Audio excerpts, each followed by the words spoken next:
This napkin ring tutorial was created at domestic-divaonline.com. Sculpey Ultralight Clay offers limitless possibilities for handcrafted napkin rings. You shape the clay much like pie dough, but the clay has more body. Before you begin, cover your work surface with wax paper. Break off a small section of clay to work with. Knead the clay a few minutes until it becomes soft and pliable. Pull it into an oval shape about 1/4 inch thick. Place wax paper on top of the clay. Roll across the clay until it's the right size and the surface is smooth. Then peel off the wax paper. My finished napkin ring measures 1 3/4 inch round, so I rolled my clay out to a length of about 5 inches to allow for overlapping the ends. Place a leaf stencil on the clay and roll across it to transfer the leaf impression. I found my stencil at Joann's. Use a craft knife to cut the outline of the leaf. Create lots of sharp edges. They will result in a more interesting napkin ring. Save all those scraps of clay. You can reuse them later. With a plastic knife or spatula, press into the leaf center to emphasize the stem. But don't cut through the clay, just press lightly.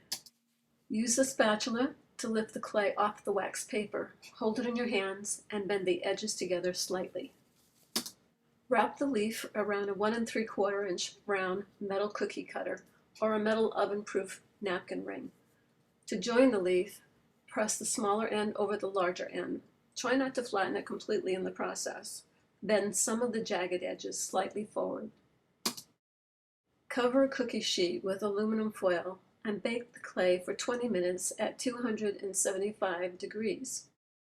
Remove the cookie sheet from the oven and allow the clay to completely cool. To remove the cookie cutter, squeeze the leaf gently. It will pull away from the cookie cutter. I found my acrylic paint at testers.com. The colors I used were red, daisy, and dark green. I applied my paint with an airbrush, but you can also use a traditional brush. The airbrush paint covers beautifully on this clay. I started by spraying unevenly with the red. Wearing a cotton glove will allow you to hold the ring without getting paint on your hands. My next color application was green. Although I added some straight from the bottle, this green is more vibrant than I'd like for this project, so I mixed in a little red. The next color to add is daisy yellow.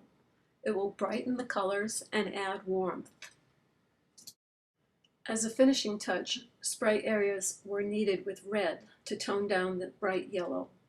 For more project ideas and inspiration, head over to domestic-divaonline.com.